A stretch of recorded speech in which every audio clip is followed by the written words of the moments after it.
friends, welcome back. My name is Stacy. For those of you who are just tuning in, I'm Stacy York. I'm a licensed clinical social worker. I am doing this beautiful YouTube series where I've invited some of my favorite humans on the planet, and I happen to be very lucky. I know a lot of really amazing humans. And today I have one of my dear friends. I'm going to call you dear friend. I feel like we've moved into that zone. Yeah. Started as dear colleague, became dear friend, Jen Stein. Jen is going to do a little introducing of herself, but let me tell you a few things I love about Jen. Jen is one of these humans that has been on this journey with me for quite a long time, and I've had the privilege of just having a front row seat to observe some of the awesomeness she's doing. So she's a beautiful principal in Kalispell, Montana. And she has just taken this job as a principal in a heart-centered way. And I love watching it, Jen. So, okay, tell us a little bit about you, and then we'll talk more about your heart-centered approach to life. Yeah. So Minnesota born, and then Montana for college, and then fell in love with the state. So studied in Washington for a while and taught there and worked there for a while. And then we got to move back to our dream town of Kalispell, Montana. My husband and I have two beautiful children who are mostly always wonderful, but not always. One is 15 and a high school girl, Kaylin, and Luke is 13 and going into 8th grade and on the autism spectrum. And so our journey as parents and me as an educator has really been diverse and not what I expected, but totally what I needed. So I got a job here. This will be my 10th year as an administrator here at Edgerton Elementary School. And we have 520 kids and an amazing staff and a really great community, and one of 6 elementary schools in our district. So that's about the size of the school district and school I come from. And I, who I thought I'd become or what my life would be and what it has actually become is so much better, but definitely not traditional when you're raising a neurodiverse kiddo. And I think just parenting in general gives you this, you initially think like you're going to nail it and it's going to be this way. And then you have the kids and you're like, it's a different way than I thought. So that has been my experience as both an educator and a parent, and they've actually weaved together quite a bit. So quite a bit of who I am is an educator, a mom, and then a wife and a friend, a daughter. Those things are all really important to me as far as like who I am. One of the reasons I chose you to chat with, Jen, is because much like me, you do not cross the threshold of your school building and leave all these parts about you outside. Yeah. Like you are just who you are. You are Jen, mom of teenager, mom of neurodivergent kid, wife of someone in the community. Like you are just Jen. And I love that about you. And part of the journey and the work that I do when I cross the United States and I talk to humans is people have this sort of, I think this maybe idea that to be a professional, you got to have all your shit together. Yeah. And I just am curious about your thoughts on that. Well, that'd be a bummer. I just don't have any of it together. And I think when you talk about the threshold, like I am who I am throughout every part of my life. And I don't know when that started. And I don't know, I think it's when my kids were younger and you like try to keep it together and be who you think you're supposed to be. And then I don't know if you get tired or you meet the right people who meet you where you are and shared experience, but not being perfect really is quite liberating. And everybody knows my imperfections because I share them just fine, though it's much easier to do that at work than it is in your personal life. Like I'm wrong all the time at work, and then at home, it's so rare. I don't know why. So I think that does become, it's just who I am so that I don't have to change venues at all. Like it just is who I am. I don't think I obsess about work things at home in a way that I can't get through it or that I take everything from home and bring it to school, but who I am at my core and my value system and how I make decisions, those are very much intertwined. And I actually, when people say just work is work and leave work at work, I get offended because it's not something I'm capable of doing, nor do I think I would be enjoying my job as much as I do if I did that. So for anybody who thinks that work's supposed to be work and home is supposed to be home and they have to be separate, if that works for you, that's great. But in my experience and in my work, it does not. And I'm actually better when I balance both. Yeah. Yeah. And I think that part of what I've seen in some of your journey is that your home life really influences your work life, right? You have I'm guessing, a very different experience because you're a parent of a neurodivergent kid. When you're sitting at IEP meetings as a principal, you probably have a very different perspective because your home life has influenced your work, much like the information and the learning you do at your job probably influences your parenting and home life. So yeah, I think that I've noticed that the connection with parents and empathy, it's hard to say. I've always been a pretty empathetic person, but I think that there's just more room for error and there's more room for not knowing. And that, like, I just accept when parents are like, I'm just not doing it the way I wish I was, or, you know, they make a mistake. That part of my life has increased so much because of, you know, you read what you should do and all of the love and logic. This is how you should talk to your kids. And it's like, well, that's not what happened in my house this morning. And I think that that imperfection has really helped me be a more open-minded, empathetic principal, not just person, as far as like system changes and what do we need for kids, and how to advocate for kids. I think that that's really helped me because I can think outside of the box. And I don't know where the lines cross, but I think of every student at the school as somebody's baby and treating them that way. And so it's just like, just okay is not enough, or an unhappy kid or a kid who doesn't feel like they have a place of belonging in their school. Like, that's just unacceptable. And so I think that that's helped me a lot. And then the diversity of being in a school and all the different, you know, like what my children and I experienced, what I experienced in childhood, that is a very different experience than what some of our students that are in homelessness or in foster care and have experienced. And so their experiences shape me because of what I learned from them, and their resiliency is much higher than mine has ever been. And so I think there's just some things like that that you learn from your students, and then you hope to bring the good stuff to your own parenting and kids. So one of the things that you and I've been doing is this trauma-informed support group for administrators over the last 3 years, really. And I just want to talk a little bit about how much education has just shifted in the last 3 years since COVID, and what you're doing to keep your head above water and support your staff keeping their head above water. What are your thoughts about that?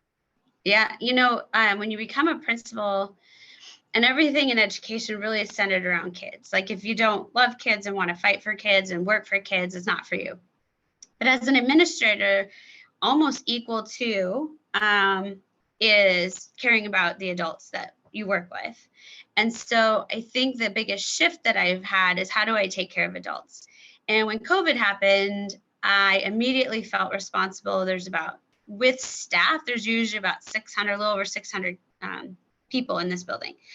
And all of a sudden I felt responsible for the health, both emotional and physical health of 600 people.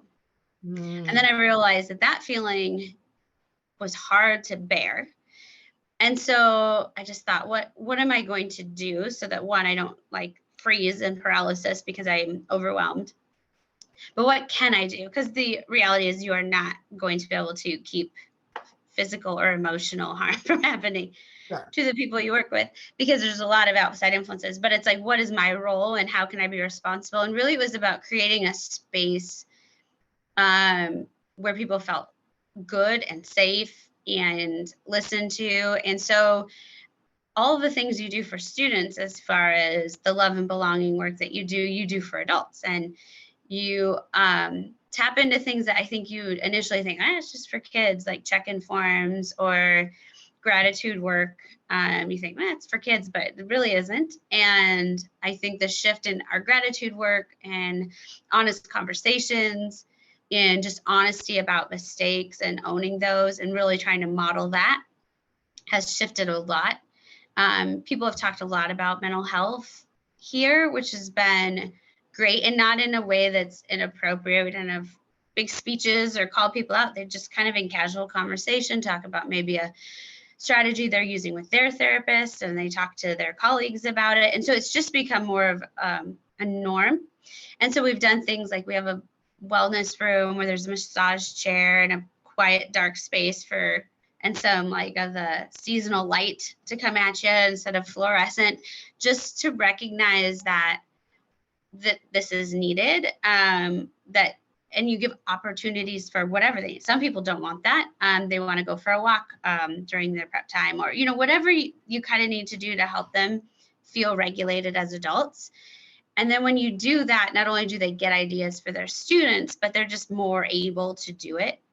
And that's just been a really big shift for us. And it's just created a really happy place to work.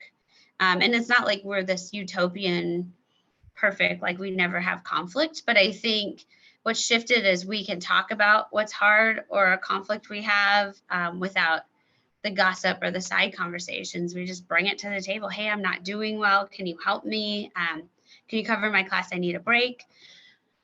Having teachers ask for help, that's hard. Like they just really, and so it's like, what environment are we creating that they think they can ask for help? And so we just kind of really done that work, but it's really nothing so groundbreaking. It's just what's best for students.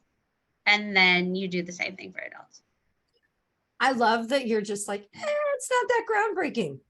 And yet we are seeing educators leave in droves. Yeah. Because it actually is groundbreaking, Jen. It is. And it seems, it's interesting. And it's not till you stop and you think, I haven't hired a gen ed teacher in 2 years, or, we had to have staff move because we didn't have enough space, that you realize, and it's, as a principal, you have to set a tone, but it's always the community as a whole. So it's like the community we build. And so, teachers, you see them take care of each other. And I think an example that we talked about that feels not groundbreaking, but then when you pause, you're like, this isn't every day thing in everybody's world. But I remember a teacher looking upset and being in the staff lounge, and another teacher saying, "Are you okay?" And she said, "I'm not actually, like, I'm really upset. My parents were supposed to arrive and the train got canceled, and it's really going to be hard on my kids," and shared what was happening, which I think one is actually groundbreaking, that people can share when they're not okay. I think it's so healthy. And then the response was, "That's so hard. Is there something we can do for you? Or what do you need?" That was the question. What do you need? And I thought, that is lovely. And we talk about that all the time for kids. They check in zones. And if they're not in the green, the next question a kid will ask is, what do you need? And so we teach kids to do that, but it's like, do we give that space for adults? And knowing that it is in some ways different than what the norm is because I recognize that happened. And if it happened all the time in every environment, you wouldn't even notice. But it's not often that people feel safe to say that they aren't well, and that instead of fixing it, the question was, what do you need? I just thought it was really powerful, and probably a foundation of why the teachers in this building are so incredible. They just take care of each other. Yeah, I love this. And I would imagine that when the viewers view this, they're going to be like, Jen's just like, this is normal. This is how we do our everyday life. Other teachers are going to be like, sign me up. How do I work for this person? And they're just, you have just created this space for people to be safe. And for people, when they don't feel regulated, to be able to say, I don't feel regulated. I'm not okay. I love that about you. And you're sort of like, it's just what we do. And other people be like, no, actually, Jen, not everyone does that. Like, it's a gift of yours. And the fact that you just normalize this human behavior, you normalize the human experience, you love people, you support love and belonging. That is such a gift that you have that is really important. And I'm glad you're sharing that. Well, and I think that you, Bruce Perry, Brene Brown, like some of these people are super influential on how I think. And so, and it doesn't mean that that's for everybody, but there is somebody probably out there that does connect with you. And I think that we sometimes read things and are inspired, but they don't feel actionable. And so once I found like Brene and Bruce Perry and then you, and making it feel like, oh, this does tap into my values, because you don't even sometimes know what your values are. You're just doing your job. And a lot of the work with Brene and stuff is like, what are your values? What are your values as a person? And what are your organizational values? And then once I thought about that, then everything has to fall in line in those values. And so it's really shifted how I think. And there's so many different people out there that can do that. But to me, it's not like you come up with your own ideas eventually, but initially you just start thinking about, what do I believe to be true? And then that's the filter for all the decisions you make. But I was definitely inspired by reading and having somebody push me. So it was a big growth for me before I could turn it into something for the school. So as we think about teachers, families, administrators coming back to school in the fall, what are some of the highlights or the top 3 things that you find are just valuable, maybe in your toolbox at home, your toolbox at school, that really kind of get you through that initial hump of like coming back to school, starting the school year, oh, we're back to work, those kind of things. Also that transition time with kids, because you and I both know August and September are like wild, right? It's a deeply transitioned time of dysregulation. So what are some thoughts or values that you hold, or things that could be helpful for people? I do think a lot of it goes around gratitude. And so like I spend the weeks preparing for school, writing notes to every member of our staff. And so that just puts my mind right. And I'm just actually so excited when I'm doing that, because I'm so excited to see them. And then when you have kids, it's sort of in the same way, like focusing around gratitude, like what have we enjoyed together, but what are we excited for, what are we anxious about, and just kind of naming those things. And I think when people do, and like I don't want to give the impression that my family like sits down to dinner every night and we go in a circle, we say the thing, like I don't even know if we're in the same house sometimes during dinner. So it's not like it's this really fancy, hard to do thing. It's just when you're talking to your kids, we just like to talk about it. And I talk about what I'm excited for, what I'm nervous about. And there was just something really liberating that shifted.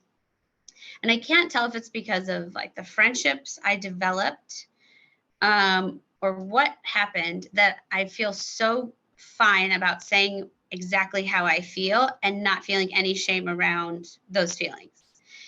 And I think that the more we talk about that for students and for our own kids, and then for my spouse, because I am not my kindest, and I'm not even really that patient in general, but definitely less patient in September. I am so tired and I'm excited, and the energy it takes just to be in a building is so high. And then, last year I had a kid just starting high school for the first time. So that anxiety and those feelings come out all sideways. And so learning to be like, wow, I'm really anxious about this, or I'm really nervous. And kids are shocked that teachers and principals are nervous for the first day of school, but we also are. And so I think that really, if you're like, just be authentic, and if you can tap into why you're feeling what you're feeling, that's great, because it really is it's pretty hard to nail down, and our behaviors are real sporadic and random, and you have to kind of pull the thread to see why you're actually responding that way. But I think when we model it to our kids, our spouse, like my husband's way more understanding probably when I'm snappy and maybe to say 3 words before I head straight to bed, when I can say, hey, this is how I feel in September. It's really hard. And so that's what I would say has really changed things for me, is just really tapping into authentic emotion and just naming it and not being embarrassed by it. Love that. Gratitude is so big. For the last 2 years, my best friend and I send each other 3 gratefuls every night. We text each other, grateful for this. And we've paused for a year, and then we're like, no, we got to keep doing this. And if we miss a couple days, then we'll send Friday gratefuls, Saturday gratefuls, Sunday gratefuls. And it really helps to have someone to do that with. It's really taken a shift, I think, for both of us. We feel better, right? Like, and you're connecting, that connection is there. Yeah. And then, you know, that whole piece of name it to tame it is what we say. Name your feeling. That's good. Right. I believe that's Dan Siegel. Name it to tame it. Well, I think it's because I'm such a control freak that it's like the idea of this emotion taking off without me doesn't feel good. So I'm like, let's name this thing so that I can have some sort of, plan over it. And I think what you said about your friend is so important because I don't do New Year's resolutions because I just don't follow through. Like, it's like, why disappoint myself with my inability? And so finding the thing that works for you. So if it's not writing a journal every day, because that is not for me, but it's texting a friend, or sometimes I just go on Facebook and I say, I'm going to write 5 positive comments on somebody's, like, just something to get you through. Yeah. That you can do. That's not like, you don't have to feel bad that you fail at it. It doesn't have to be a big journal. Like, love that. I love that you text that. I think that's a good idea. It's really nice. And I think over time, her and I have both valued, like, you know, you're going to connect with someone every day, and you know, you're going to have that every day in a way, someone who loves you, right? Not just someone to work with, not just someone that you have to show up for, not your kid, who, you know, sporadically loves you and sporadically is sometimes not. So. And I also think when you share it, you inspire others to think things differently. So we start every staff meeting with 5 gift cards that I purchase and I lay out on the table, and then people come in and they take them and then give them to somebody else in front of the group and say, I'm giving this coffee card to so-and-so because she's been showing up for our students like when she didn't need to. And then it just sort of, it starts your meeting in gratitude. Yeah. And then it also is something like you're always looking for it, which is fantastic. And then sometimes you don't even think to be grateful for something because it's been such a part of your life, and somebody reminds you that, like, yeah, things are pretty great. I should be thankful for that. So I love that. Jen, I am so grateful for you and the journey that we've had together. And I love how you just show up and you are often this light that shares the hard, right? You've been through a lot of hard, your community's been through a lot of hard, your state's been through a lot of hard, and education. And you're also like, you know what? It's hard, and these humans in my building need me, and this is how I show up for people.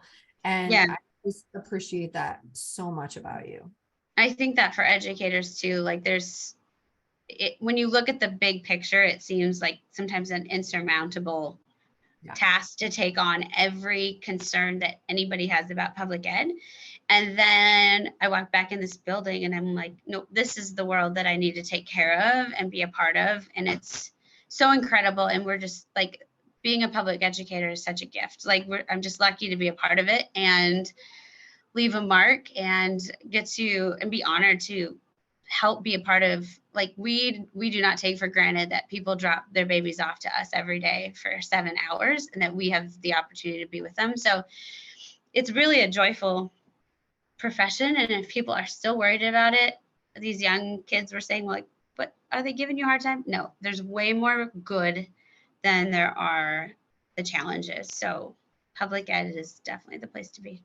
The way you just said that is exactly why I called you. And I said, Jen, we have to have a conversation that people can listen, because we hear all the negative and you have so much goodness. And one of the things I think, you know, is important is that when it does feel insurmountable in this big, huge national way or federally or state-wise, remember what you have that's tangible, that's right in front of you. And just showing up and being that positive person in public ed is exactly what public ed needs. So, and you don't do it alone, right? You don't do it alone. You have a community of people, because it's okay to feel like sometimes I just go home and take a nap under a weighted blanket because that's not the time to take on my thing.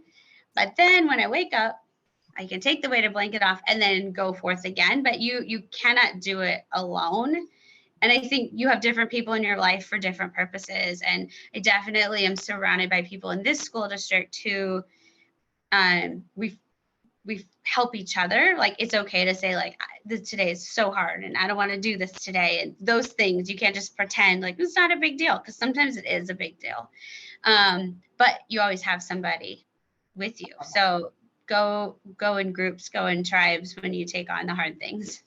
I love that. Thank you, Mm. thank you, thank you for your time today. I appreciate Thank you so you. much. I am so appreciate you too. excited about the gifts you are offering our community. So till we meet again, my friends. Thank you. See you soon. Bye.